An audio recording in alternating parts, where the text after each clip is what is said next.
Բարև ձեզ, հարգելի գործընկերներ, այս խորհրդակցության նպատակը աշխատանքային լիարժեք ռեժիմի վերադառնալն է, որովհետև մեկ ամիս կտրված եմ եղել աշխատանքային առօրյա գործերից եւ նախ ուզում եմ փոխվարչապետ Գրիգորյանին եւ մյուս գործընկերներին փոխվարչապետ Գրիգորյանին այս ընթացքում վարչապետի պարտականությունները կատարելու համար շնորհակալություն հայտնել, նաեւ մի կարճ շրջան պարոն Խաչատրյանն է կատարել վարչապետի պարտականությունները, հարգելի գործընկերներ, շնորհակալ եմ եւ նաեւ այն մեր նախարարի տեղակալներին, ովքեր այս ընթացքում ստեղ չեն, կփոխանցեք իմ շնորհակալության խոսքերը, երբ նախարարների եւ գերատեսչությունների ղեկավարները, մարզպետների տեղակալները, ովքեր կատարել են համապատասխան պարտականությունները, նրանց նույնպես շնորհակալություն եմ հայտնում եւ նաեւ ընդհանուր առմամբ ուզում եմ շնորհակալություն հայտնել խորհրդարանական ընտրությունները կազմակերպելու ներգրավված մեր բոլոր պետական եւ տեղական ինքնակառավարման մարմիններին եւ շնորհավոր եմ բոլորիս խորհրդարանական ընտրությունների հաջող ընթացքի առիթով։ Իհարկե պետք է արձանագրենք, որ Հայաստանում մեզ ծանոթ պրոցեսները 180 աստիճան շրջվել են, երբ որ կառավարող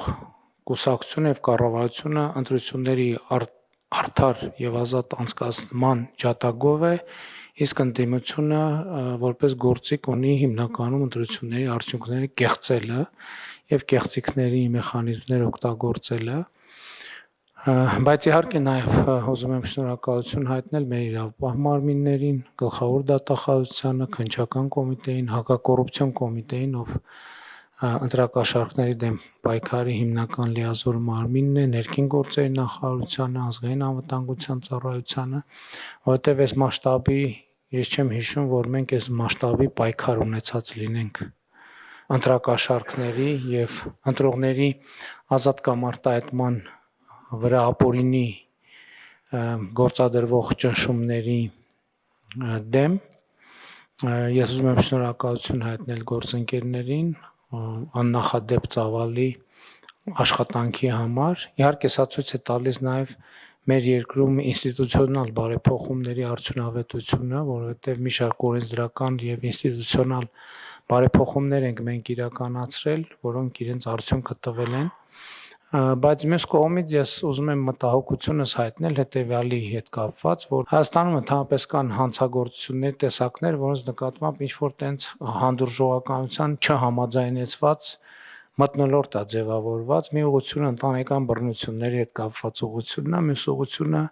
ընտրակաշառքների հետ կապված ուղղությունն է, որովհետև ընտրություններն անցնում են, արդեն ասում ենք դե լավ, դե անցավ ընտրությունները, հետեւաբար ընտրակաշառք տվողները եւ ստացողները կարող են գնալ իրենց գործերին։ Ես կարծում եմ, որ այս պրակտիկան պետք է արմատապես փոխվի։ Այս ընտրություններում ընտրակաշառք տալու կամ վերցնելու մեջ բռնված ցանկացած ոք մինչև հաջորդ ընտրությունների արդյունքների ամփոփումը պետք է անցկացնի բանտում։ Եթե սրա համար անհրաժեշտ են իրականացնել օրենսդրական ինստիտուցիոնալ փոփոխություններ, այդ փոփոխությունները անհրաժեշտ է հիմա անհապաղ ձևով անել, բայց ես չեմ կարծում, թե դրա համար պետք է փոփոխություններ։ Ես հստակ պահանջում եմ, որ նրանք, ովքեր ընտրակաշառք վերցնելու կամ տալու մեջ բռնվել են, միջև հաջորդ համապետական ընտրությունների պաշտոնական արդյունքների ամփոփման առնվազն օրը պետքա լինեն բանտում։ Սա երկրի անվտանգության եւ ժողովրդավարության անվտանգության հարց է եւ պետք չի հետո խղճահարության տեսարաններ սարքել։ Խղճահարության տեսարանները վաղուց սարքված են եւ եթե մենք հոգատարության խնդիր ունենք, առաջին հերթին մեր պետությունը պետքա լինի մեր հոգատարության առարկա, մեր ժողովուրդը եւ նրա ազատ կամքը եւ նրա ազատ կամքի արտահայտման հնարավորությունը։ Էլի եմ ասում, ընդհանրապես ես հասկանում եմ, որ իշխանությունների տարանջատման սկզբունքը եւ այլն, բայց երբ որ տարանջատված իշխանությունները մտնում են քաղաքական դաշտեր եւ սկսում են ազդեցություն գործել, այդ ժամանակ ոչ մեկ չի հիշում, որ իշխանության տարանջատման սկզբունք կա։ Ես ասում եմ, ընտրակաշառքների նկատմամբ, ընդ որում ամենաթոփ մակարդակից մինչև ամենաներքև մակարդակ կա հանդուրժողականություն։ Ես եւ չեմ զարմանա, եթե պարզվի, որ նախորդած ընտրությունների ընտրակաշառքի վրա բռնված ոչ մեկ այսօր բանտում չի։ Իրանք կարող մեծ հավանականությամբ դուրս են եկել իրենց գործը, ով որ թիմում բռնվել է, խորհրդանականում է շարունակել, խորհրդանակում շարունակածները շարունակելու են առաջիկա թիմերում։ Ես պահանջում եմ, որպես Հայաստանի Հանրապետության ժողովրդի վստահության քվեն ստացած մարդ, ասում եմ, այդ մարդիկ միջև հաջորդ խորհրդանական ընտրությունների պաշտոնական ամփոփման օրը պետքա լինեն բանտում։ Ինչ սոցիալական խավեր լինեն, ինչ պաշտոններ լինեն, ինչ չափի հարստություն էլ ունենան։ Եվ մենք այդ թատրոններից արդեն հոգնել ենք, երբ որ դա այն ժամանակը ձգելու ես բանի մեր ամփոփիչ հանրահավաքում էլ ասեց Սանտա Բարբարա սերիալ հիշեցնող դատավարություններին ի վերջո պետքա վերջ տրվի։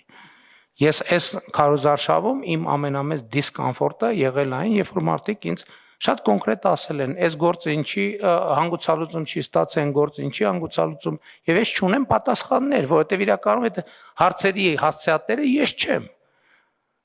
Բայց դրա մասին ոչ մեկ չգիտի, որ ես չեմ։ Եվ դրա քաղաքական պատասխանատվությունը կրում եմ ես, եւ ես կրում եմ դրա քաղաքական պատասխանատվությունը եւ հստակ դնում եմ հարցը, որ այդ խնդիրները պետքա լուծվեն։ Բայց ընդհանուր առմամբ իհարկե առաջիկայում շատ ակտիվ պետք է աշխատենք, իհարկե մինչև նոր խորհրդարանի ձևավորումը եւ նոր կառավարության ձևավորումը դեռ ժամանակ ունենք 2 ամիս։ Սա լավ է, որովհետեւ նախկինում երբեք այդքան ժամանակ չենք ունեցել կառավարություն ձևավորելու համար եւ աշխատանքները կազմակերպելու համար։ Ես կարծում եմ, որ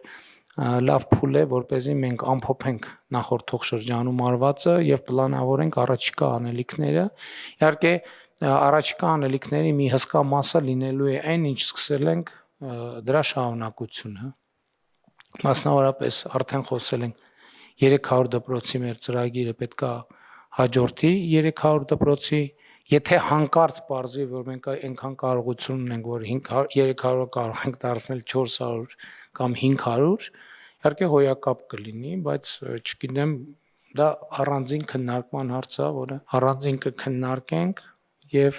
ես առանձնահատուկ ուշադրություն եմ հրավիրում այն խոստումներին, որ մենք տվել ենք երեխաներին, որովհետեւ մի քանի ուղղություն կա, իհարկե դպրոցները, մարզադպրոցներ, խաղահրապարակներ, արվեստի եւ երաժշտության դպրոցներ, մենք այդ ուղղությամբ պետք է ճիշտ պլանավորում անենք եւ այսօրվանից պետք է սկսենք պլանավորում, մասնավորապես բաշխվածության հետ կապված, իհարկե ես առիթ ունեցել եմ էլեկտրոնային փոստով գրել եմ այդ ուղղությամբ ինչպես եմ պատկերացնում, որովհետև մենք նաև դպրոցներում արկա կարողությունները պետք է այս համատեքստում դիտարկենք եւ ճիշտ բաշխվածություն ունենանք, որպեսզի մենք այս փուլով այնպես անենք, որ հանրապետության բոլոր երեխաները ունենան իրենց համար իրատեսորեն հասանելի խաղահրապարակներ, դպրոցներով,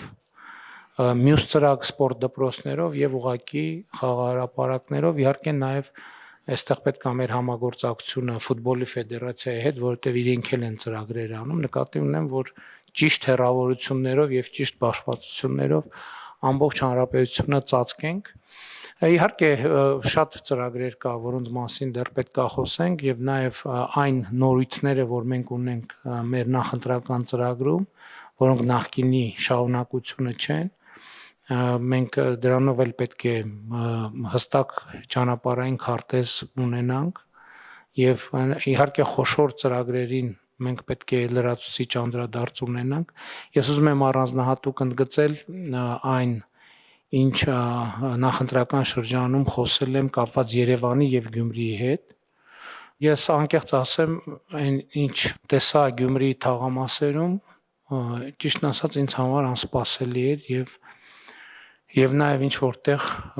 որտեղ տենց շոկային ազդեցություն ես չի կարող պատկերացնել, որ այն երկիրը, որտեղ ես վարչապետ եմ, մասնավորապես 58 թաղամասում կարողան լինել այդպիսի վիճակում գտնվող բակեր, փողոցներ, որը խայտառակ տեսարաններ է։ Մենք պետք է գտնենք ձևերը, որ եթե անհրաժեշտ է, իհարկե ես ասել եմ, որ կարծում եմ, որ Գյումրին պետք է մենք հնարավորինս արագ ունենանք արտահերթ ընտրություններ, բայց միջև էլ թեկուզ շրջանցելով տեղական ինքնակառավարման մարմիններին, մենք պետք է այնտեղ արագ գործողություններ իրականացնենք այսօրվանից սկսած մենք պետք է հասկանանք ինչ ենք անում եւ մասնավորապես տարեկան մեր 500 կիլոմետր ճանապարհների շրջանակում տարեկան 25 կիլոմետր մենք պետք է իրականացնենք Գյումրիում, 50 կիլոմետր պետք է իրականացնենք Երևանում, որպեսզի նաեւ Երևանի հետ կապված ես կարծում եմ, որ այդտեղ շատ կարեւոր է այն, որ շատ մեծ աշխատանք է արված բակային հատվածներում, դա շատ լավ է եւ պետք է այդ process-ները շարունակենք, հիմա մեր նախընտրական ծրագիրը իրականացնելիս նաեւ Երևանում ի դեպ կոնկրետ տեղեր կան, որտեղ երեխաների հետ կոնկրետ պայմանավորվածություններ ենք ձեռք բերել եւ դա էլ պետք է կոնկրետ հասցեներով իրագործենք, բայց շատ կարեւոր եմ համարում, որ Աջափնյակ մետրոյի կայարանի շինարարությունը ի վերջո սկսենք, որովհետեւ ընդ որում ուզում եմ ասել, որ այդտեղ ի հեճուկ ըստ տպավորությունների ոչ մի հետաձգում չկա, որովհետեւ նախագիծը, որը պետք է նաեւ արձանագրել, որ մենք 30 տարի այդ կարգի նախագիծ չենք իրականացրել եւ նախագծի փորձաքննությունը, համալիր փորձաքննությունը ինքը բավականին երկար է տևել։ Հիմա արդեն նախագիծը պատրաստ է իրագործման, այսինքն մենք Երևանի քաղաքապետարանի գործընկերներն առաջարկում են, որ մենք սկսենք տեխնիկական հսկողի ներգրավման մրցույթից, որպեսզի էդ էլ պետք է վստահ լինենք, որ կա գործընկեր, որ ունի անհրաժեշտ գիտելիքներ, որ վերահսկի այդ ամբողջ process-ը, որովհետև եթե մենք մեր սովորական ձևերով անենք, մեծ հավանականությամբ այդքան էլ չի ստացվի եւ հաջորդիվ արդեն գնանք առաջ այլ մյուս ուղղություններով, այսինքն բուն շինարարության ժամանակացույցը եւ արդեն կապալառու ընկերություն ներգրավելու բնականաբար ֆինանսավորման եղանակները եւ մեթոդները հասկանալու ուղղությամբ Դե իհարկե ամենամեծ նորությունը, որը տեղի ունեցավ այս ընթացքում, թրիփ նախագծի իրագործման վերաբերյալ Հայաստանի եւ Միացյալ Նահանգների միջև ստորագրած համաձայնագիրն է, որը պետք է անցնի վավերացման ընթացակարգ, դա պետք է անել հնարավորինս արագ, որպեսզի գետնի վրա հնարավորինս արագ սկսվեն աշխատանքները։ Այս ընթացքում, որ ես արձակուրդի մեջ եմ եղել, Ախուրիկ Գյումրի հատվածի երկաթուղու վերականգնման նախագծման մրցույթն է հայտարարվել եւ մենք այդ ուղղությամբ էլ պիտի ակտիվ աշխատենք երասկայարանի հատվածում մենք պետք է ակտիվ գործողություններ սկսենք ներառյալ երկաթգծի կայարանի նորոգումը եւ Ախուրիկի հատվածում, Գյումրի հատվածում եւ Երասխի հատվածում, որպեսզի այստեղ էլ մենք պետքա որոշումներ կայացնենք եւ գնանք առաջ։ Հյուսիս-հարավի շինարարությունը շատ հաջող ընթանում է, Ագարակ, Քաջարան հատվածի առաջիկայում մենք կսկսենք նաեւ Քաջարանի թունելի շինարարությունը, հաջորդիվ տեղի կունենա արդեն Բարգուշատի թունելի շինարարությունը, որի շուրջ պայմանավորվածություն ենք ձեռք բերել Ֆրանսիայի մեր գործընկերների հետ, եւ հյուսիս-հարավը պետք է շարունակի մնալ մեր առաջնահերթ նախագծերից մեկը, քանի դեռ այն ամբողջությամբ իրագործված չէ, մեծ նորությունը ընտրություններից առաջ եկավ, որ հարավարևմտյան թաղամասի հետ խնդրահարույց հատվածի հետ կապված ի վերջո դատական process-ները, դատական ավելի ճիշտ փակուղին հաղթահարված է էլի օրենսդրական փոփոխություններ անելու արդյունքում եւ այդ ուղղությամբ էլ պետքա գնանք եւ աշխատենք հաջորդ մեգա նախագիծը, այսինքն ամբողջությամբ մեջ մեգա նախագծերը ջրամբարների հետ կապված մեր նախագծերը պետքա լրջորեն մենք բան անենք, արագացնենք որտեվ էլի մեզ համար բարդ եւ անծանոթ թեմա է նախորդ շրջանում, այդպես կարծում եմ պատշաճ նախապատրաստվել ենք արդեն, որպեսզի արդեն սկսենք իրագործումը եւ ժամանակ չկորցնենք։ Ես ուզում եմ անկեղծ ասել, որ ես մեր ֆինանսական հնարավորությունների հետ կապված չունեմ մտավախություն, որովհետեւ առաջիկայում ակնհայտորեն եւ անկասկած Հայաստանը մեծ ներդրումային ակտիվություն է լինելու, թրիփ նախագիծը իր հետևից ինքը արդեն միլիարդանոց ծրագիր է, բայց իր հետևից բերելու է նաև նոր միլիարդների ներհոսք եւ մենք այստեղ պետքա ավելի վստահ լինենք եւ ընդ որում նախորդող շրջանի մեր փորձը ինչա ցույց տվել, որ կարևորը փողը չի, կարևորը բովանդակությունն է։ Երբ որ մենք գիտենք ինչ ենք անում, ինչի համար ենք անում, այսինքն որոշված է մեզ անհրաժեշտ բովանդակությունը, փողի հարցը միշտ էլ լուծելի է։ Այսինքն ելի եմ ասում, մենք նախորդող շրջանում չի եղել մի նախագիծ, որ չենք արել այն պատճառով, որ փող չկա, որովհետև երբ որ կա անելիք, այդ անելիքը հստակ է, համաձայնեցված է եւ կա համոզմունք դրա բովանդակային ճշմարտության եւ արդարացվածության վերաբերյալ, մենք այդ նախագիծը պետք է անենք։ Իհարկե արժևում մենք պետք է մտածենք, թե ոնց ենք ներդրումային կոմիտեի աշխատանքները ակտիվացնում, մենք պետք է աշխատենք հիմա գալ են կետին, երբ որ բոլոր նախագծերը անցնում են ներդրումային կոմիտեում եւ դա նշանակում է, որ մենք շատ պիտի աշխատենք, որովհետեւ նախորդ ռեժիմը, որ ասենք մի քանի ամիսը մի անգամ ներդրումային կոմիտեին հրավիրում, դա չի աշխատի։ Բայց նաեւ մյուս կողմից էլ պետք է հասկանանք ամբողջ ինչ ծավալ ենք մենք ներդրումային կոմիտեում քննարկում, որովհետեւ ակնհայտ է նաեւ, որ ամեն ինչ չէ, որ մենք կարող ենք ֆիզիկական պիտի ինստիտուցիոնալ ձևը փոխենք իրը, կամ ուղղակի մտածենք, թե ինչպես ենք աշխատում։ Այսինքն դա ամենալավ տարբերակն է, որպեսզի նախագծերը, մեծ նախագծերը բոլորը անցնեն ներդրումային կոմիտեով, այսինքն իմանանք, որ նշաձողից վերև է, որ պետք է ներդրումային կոմիտեով անցնեն, որպեսզի քննարկումները լինեն լիարժեք եւ այդ ծախսերի մեջ մեզ տենց կասկածի տեղ չմնա, որ արդյոք մենք ճիշտ ենք անում, որ գնում ենք այդ ուղղությամբ։ Հետևաբար սա նույնպես եւ առաջիկայում այդ նշանակում է, որ հունիսի վերջին, հուլիսի սկզբին մենք պետք է ներդրումային կոմիտեի նիստ հրավիրենք եւ նաեւ համադրելով կառավարության նոր ծրագրի հետ, առաջնահերթությունների հետ, արդեն որը պիտի բխի քաղաքացիական պայմանագիր կուսակցության նախընտրական ծրագրից եւ Հայաստանի տնտեսական եւ ինստիտուցիոնալ վերափոխման դոկտրինից, մենք պետք է արդեն մինչև այդ նախագծի հիմնական տեքստը ունենանք եւ արդեն ներդրումային կոմիտեն այդտեղից բխող օրակարգով սկսենք աշխատել։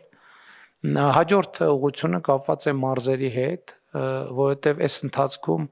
տարբեր բնակավայրերում, այսպես ասած, ոտքի վրա տարբեր խոսակցություններ են եղել, մարդիկ տարբեր հարցեր են բարձրացրել։ Ես պլանավորում եմ ամառվա ընթացքում բոլոր մարզերում իրականացնել աշխատանքային քննարկումներ կառավարության արդեն թեմաների հետ առնչվող անդամների մասնակցությամբ, որոնց ներկա կլինեն բնականաբար մարզպետները, համայնքների ղեկավարները, վարչական ղեկավարները, նպատակը հետևյալն է։ Նախկինում իհարկե ես այդ հանձնարարականը տվել եմ, այդ հանձնարարականը արվել է, բայց ինձ համար այդ փաստաթղթերի տրցակում շատ դժվար էր կողմնորոշվել։ Մեզ պետք է գալ եւ մինչեւ սեպտեմբեր որոշում կայացնել ամեն բնակավայրի առաջնահերթ 3 խնդիրների վերաբերյալ, որ պետք է առաջիկայում լուծել։ Ընդ որում շատ կարեւոր է եւ ես ակնկալում եմ, որ վարչական ղեկավարները բնակիչների հետ քննարկեն, խորհրդակցություններ անցկացնեն, որովհետեւ հիմա տեսեք, փոքր կամ մեծ բնակավայրում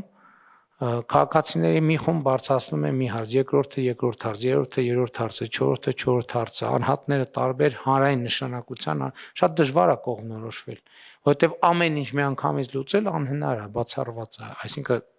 չկա տենց տարբերակ։ Մեզ հիմա հարկավոր է, որպեսզի մենք այդ խորհրդակցությունների արդյունքում իրար հետ որոշենք յուրաքանչյուր բնակավայրի այն 3 առաջնահերթ խնդիրները, որոնք առաջիկայում մենք պետք է լուծենք։ Պայմանավորվածությունը պետք է լինի հետևյալը, որ այդ 3 խնդիրները լուծելուց կամ առաջինը լուծելուց հետո այդ եռյակը դրանում է հետևից ու տենց մենք հերթով խնդիրները լուծելով գնում ենք, որպեսզի համակարգված լինի, այդ թվում սուբվենցիոն ծրագրերի մեխանիզմով եւ այդպես շարունակ։ Իհարկե, այս ընթացքում ամենամեծ նորություններից մեկը, որ ես իմացա, այն էր, որ ըստ էության այս տարի գրեթե բոլոր համայնքները 2026 թվականի համար ներկայացրել են այնքան սուբվենցիոն ծրագիր, պլյուս մինուս մի քիչ, ինչքան նախորդ 8 տարիների ընթացքում են իրականացրել։ Սա մի կողմից լավ լուր է, որ վկայում է, որ նախ ավելի մեծ հավատ կա սուբվենցիոն ծրագրերի նկատմամբ եւ համայնքների կարողություններն է զարգացել են, բայց մյուս կողմից է պետք է հասկանանք ոնց են կողմնորոշվում այդ բազում ծրագրերի մեջ եւ շատ կարեւոր է որ այդ իմ մարզային խորհրդակցությունների ընթացքում մենք նաեւ այդ ծրագրերը նայենք եւ միշտ պետք է համոզվել որ բնակչությունը քաղաքացիները ունեն մասնակցություն այդ ծրագրերի ճշգրտմանը եւ իրականացմանը իհարկե երեք ազգային ժողովում եթե թեմային անդրադարձա կարծում եմ որ մեր գործընկերները բարձր տեխնոլոգիական արդյունաբերության եւ պետական եկամուտների կոմիտեի պետք է առաջարկ տան այս մասով, որովհետեւ մարդկանց հետ իհարկե մի քիչ պատկերավոր ես այդ խոսակցությունն եմ ունեցել, երբ որ մարդիկ ամենատարբեր հարցեր են բարձրացրել, ես իրենց առաջարկել եմ հետեւյալը, ասել եմ, որ ես էլ պայման ունեմ եւ այդ պայմանն է որ որևէ մեկը որևէ բնակիչ տվյալ բնակավայրի կամ համայնքի խանութից երբեք առանց հսկիչ դրամարկային կտրոնի դուրս չգա որովհետեւ դա է նաեւ այն գործիքը որով մենք պետք է աշխատենք եւ իրականացնենք ծրագրեր ներառյալ համայնքներում եթե պարզվի որ մենք կարող ենք գործակից ունենալ պետական եկամուտների կոմիտեի մեթոդաբանություններով եւ մեզ էլեկտրոնային գործիքները մեզ ցույց տան թե որ համայնքներն են որ առավել ակտիվ ստվերի կրճատումը տեղի ունենում, այսինքն առևտուրը արձանագրվում է, որտեղ մենք ըստ էության ունենք գնահատականներ թե ինչ կարգի կամ պիտի ունենա պետական եկամուտների կոմիտեն թե որտեղ ինչքան ստվեր կա Եվ այդ ստվերի կրճատման գործակիցը ինքը նույնպես պետք է դեր ունենա, թե մենք համայնքներում ինչ ծրագրեր ենք իրականացնում, որովհետև եթե օրինակ բնակավայրում առևտուրը ոնց տենց դանդաղ ստվերային վիճակում մնում է, մենք պետք է նաև դրանով որոշակի քաղաքականություն վարենք եւ մեր բնակիչները, քաղաքացիները այս շրջապտույտի էությունը պետք է հասկանան, ոնց է աշխատում պետությունը, այսինքն հարկեր են գեներացվում, բյուջե է գալիս, բյուջեից հետո գնում դառնում է փողոց, լուսավորություն, դպրոց, մանկապարտեզ եւ ես կարծում եմ, որ դա հնարավոր է անել, այսինքն ես չեմ հարցնում, ես խնդիրը դնում եմ, որ մենք պետք է ունենանք բանաձևեր որպեսզի մենք կարողանանք դա լուծել։ Հաջորդը կապված է միկրոբիզնեսի հետ։ Դուք հիշում եք, որ 2018 թե 19 թվականին մենք միկրոբիզնեսի շեմ ենք սահմանել 24 միլիոն դրամը տարեկան շրջանառությունը եւ առնվազն այս ընթացքում գնաճ է տեղի ունեցել եւ նույն շրջանառությունը փաստացի գնաճի բերումով առնվազն 25-26%-ով աճել է, այսինքն այս առումով միայն այս փաստի բերումով բազմաթիվ միկրոբիզնեսի ձեռնարկություններ, որոնք բարեխիղճ են աշխատում, արդեն միայն այս փաստի բերումով կարող են դուրս մնացած լինել միկրոբիզնեսի համակարգից։ Ես կարծում եմ, որ այսինքն չեմ կարծում, արդեն ասել եմ դրա մասին, որ մենք պետքա միկրոբիզնեսի շեմը բարձրացնենք, առնվազն կրկնապատկենք, որպեսզի գնաճային ամեն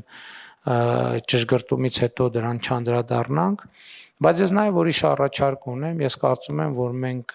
եւ շրջանառության հարկի եւ միկրոբիզնես դեպքում պետքա անենք կարգավորում, ես չեմ ասում թե կոնկրետ ինչպեսին, բայց սկզբունքը պետք է լինի հետեւյալը. եթե ընկերությունը որոշակի ժամկետում, որոշակի թվով արձանագրվեց հսկիչ դրամարկային կտրոն չտալու փաստը, ինքը պետք է զրկվի միկրոբիզնեսի համակարգում աշխատելու հնարավորությունից, ասենք 5 տարի ժամկետով, որովհետև էդ էլ է տուգանվեցի շարունակեցի տրամաբանությունը պետք է բացառել ընդհանրապես եւ սա շատ սկզբունքային հարց է, որով մենք պետք է գրանք, որովհետեւ մի կողմից մենք շատ մեծ արտոնյալ դաշտ ենք ստեղծում, բայց պետք է նաեւ մեխանիզմներ ստեղծենք, որ այդ արտոնյալ դաշտը չչարաշահավի, որովհետեւ մեր փորձը ցույց է տալիս, որ սովորաբար արտոնյալ դաշտերը չարաշահվում են եւ մենք մեր նպատակից շեղվում ենք իրական, մենք ուզում ենք օգնել, աջակցել փոքր բիզնեսին, բայց դրանից պարզվում է, որ այդտեղ տեղավորվում են եւ ուղղակի այդ արտոնությունը չարաշահում են եւ այդպես շարունակ։ Իհարկե շատ էական է եւ իհարկե ընտրություններից առաջ էլ մենք արդեն դրա մասին խոսել ենք ջրային հարցերի հետ կապված։ Մեր օրակարգը պետք է լինի առաջնահերթություն, առաջիկա 5 տարիներին մենք պետք է շատ մեծ ներդրումներ անենք այդտեղ։ Իհարկե, այս ընթացքում մեծ ներդրումներ արվել են։ Սա էլ է շատ կարևոր արձանագրել, բայց ուղղակի ճեղքը այնքան մեծ է, որ զգացողություն, այն զգացողությունը, որ օրինակ ունենք ճանապարհների դեպքում, որ էականորեն լուծել ենք հարցը, օրինակ ջրի հետ կապված այդ զգացողությունը չկա, որովհետև այնտեղ ճեղքը շատ ավելի մեծ է, ցանցը շատ ավելի մեծ է եւ այդպես շարունակ։ Եվ ես հույս ունեմ եւ համոզված եմ, որ մենք այս ընթացքում այդ թվում Վիոլա ջուր ընկերության հետ մեր գործակցությամբ եւ որոշակի պլան ունենք, թե ինչպես պետք է աշխատենք եւ ինչ ուղղություններով պետք է ներդրումներ անենք։ Իհարկե ջրամբարաշինության մասին ես արդեն ասացի, բայց նաեւ խմելու ջրի մատակարարում, ոռոգման ջրի մատակարարում եւ ջրահեռացում այն երկարաժամկետ տեսլականով, որ մի X պահի մենք պետքա օգտագործված ջուր առանց մաքրման բաց չթողենք բնություն։ Այս շատ կարևոր է, այսինքն ամբողջ օգտագործված ջուրը պետքա մաքրվի եւ մաքրումից հետո պետքա միայն բաց թողնվի բնություն։ Եվ սա շատ մեծ ծավալում, սա մեգա ծրագիր է բառից բուն իմաստով եւ ընդ որում պետք չի մտայնություն ունենալ, թե 5 ամյա կտրվածքով մենք ամբողջ խնդիրը լուծելու ենք, ոչ 5 ամյա կտրվածքով ուղղակի մաքսիմում պետք է անենք, որպեսզի արդեն 2031 թվականի դրությամբ մենք զգացողություն ունենանք, որ արդեն տեսանելի եւ մթնոլորտը ցույց տա, որ մենք արդյունքներ ունենք արձանագրած։ Այս համատեքստում հրատապ է նաև կոշտ-թափոնների կառավարման նոր համակարգի ներդրումը։ Իհարկե Կոտայքի մարզում մենք նոր աղբավայրը շահագործման հանձնեցինք, որը սպասարկում է Կոտայքի եւ Գեղարքունիքի մարզերը եւ արձագանքները կարծես թե բավականին լավ է, բայց մենք պետքա շատ արագ կոշտ-թափոնների կառավարման նոր համակարգը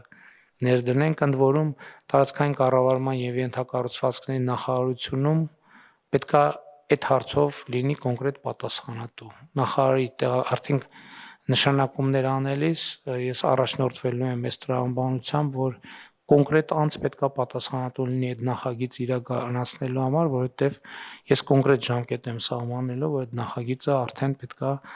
Հայաստանում իրականացված լինի։ Շատ մեծ թեմա է էներգետիկ վերափոխման թեման եւ ընդհանուր գաղափար կար կառավարության կազմում նոր նախարարություն ստեղծելու, բայց ես երկար մտածեցի,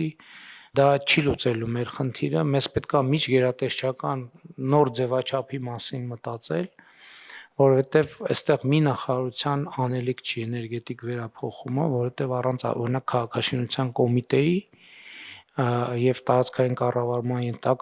տեղական ինքնակառավարման մարմինների էներգետիկ վերափոխումը հնարավոր չի իրականացնել, այսինքն խոսքը ընդհանրապես էներգիայի ստեղծման եւ օգտագործման նոր ձևերի եւ նոր կուլտուրայի ներդրման մասին է։ Ես կարծում եմ, որ մեր գործընկերները, այդ թվում Արդարադատության նախարարության մեզ պետք է օգնեն, թե մենք ինչ ձևաչափեր կարող ենք ունենալ, որոնք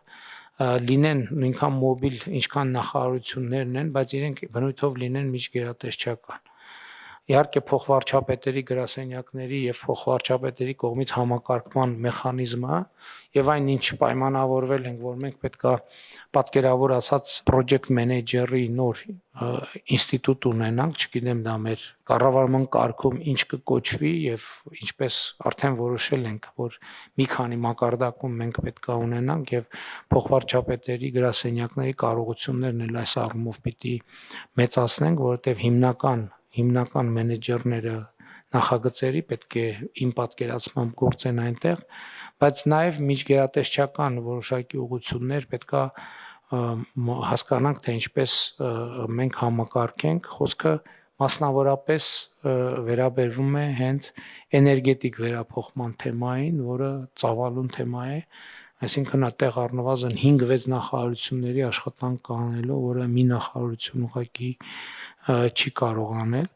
Իհարկե մենք նախկինում թվայնացման հետ կապված փորձ ունենք, բայց իմ տպավորությամբ այդտեղ էլ պետք է որոշակի փոփոխություններ անենք, որպեսզի ավելի արագ գործենք, որովհետև թվայնացումը նույնպես շարունակում է մնալ մեր բացարձակ առաջնահերթությունների մեջ։ Այդտեղ էլ մենք բավարար չափով նախապատրաստվել ենք եւ պետք է առաջիկա շրջանում ավելի մեծ տեմպերով իրագործենք այն, ինչ պլանավորել ենք, մանավանդ մենք ոլորտում նոր կառավարման մարմին ձևավորվեց, լիարժեք գործում է եւ նաեւ այս պատեհությունը օգտագործելով պետք է հասկանանք process-ները ինչպես ավելի արագ կազմակերպենք եւ ելի բազմաթիվ թեմաներ, որոնց շուրջ իհարկե մենք կաշխատենք, ես ուղղակի այսպես որը հիշողությանս եկավ այդ հիշատակեցի, մնացած թեմաների շուրջ կշարունակենք աշխատել, այսօր էլ կշարունակենք քննարկել եւ հետագա օրերին եւ հետագա ընթացքում կանդրադառնանք տարբեր թեմաների, ընթացիկ բարեփոխումների ընթացքին պետքա անդրադառնանք։ Ես մի թեմա էլ կա, որ այս հատվածում կուզեի նշել, մասնավորապես հակակոռուպցիոն մեր քաղաքականություններում պետքա մենք ավելի սկզբունքային լինենք։ Ինձ համար խնդրեմ է, որ մասնավորապես մեր առաջընթացը հակակոռուպցիոն քաղաքականությունների միջազգային զեկույցներում մեր առաջընթացը կամ դադարել է կամ դանդաղել է, դա բացարձակապես ընդունելի չի եւ չի կարող ուղղակի այդպես շարունակվել։ Այսինքն դա ինձ համար անձնական սկզբունքային հարց է եւ ընդཐུպ ինչ որոշումներ անհրաժեշտ են կայացնել, որպեսզի այս ստագնացիան դադարի, այդ բոլոր որոշումները միանշանակ եւ աներկբա ես կայացնելու եմ եւ այդ ուղղությամբ պետքա մենք շատ ակտիվ գործունեություն ծավալենք եւ ուզում եմ ամփոփել մեր հաջորդ խոշորագույն սպասվող իրադարձությամբ, բայց երկու իրադարձությամբ լավ մեկով չեմ սահմանափակվի, որովհետեւ մենք մեծ հաջողությամբ իրականացրինք եվրոպական քաղաքական համայնքի գագաթաժողովը Երևանում, առաջիկայում մեզ սպասվում է COP17-ը, ինչպես պայմանավորվել ենք, ելի առաջիկա 1-2 ամսվա ընթացքում դուք զեկույց կպատրաստեք, այդ թվում այցելելով համապատասխան տեղեր, անցկացման վայրը Մերիդիան կենտրոնում, ես կուզենամ նախկինում պայմանավորվել եք այցելեմ եւ առաջընթաց տեսնեմ, թե ինչ վիճակում է գտնվում, ինչպես ենք մենք պատրաստվում եւ անկեղծ պիտի ասեմ, իմ ամենամեծ լարվածությունը կապված է 2029 թվականի մինչև 20 տարեկանների ֆուտբոլի աշխարհի առաջնության անցկացման հետ եւ նաեւ ուզում եմ իմանալ, երբ ենք մենք մասնավորապես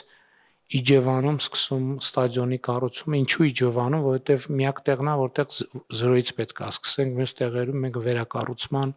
կամ ավելի այլ բնույթի աշխատանքներ ենք իրականացնելու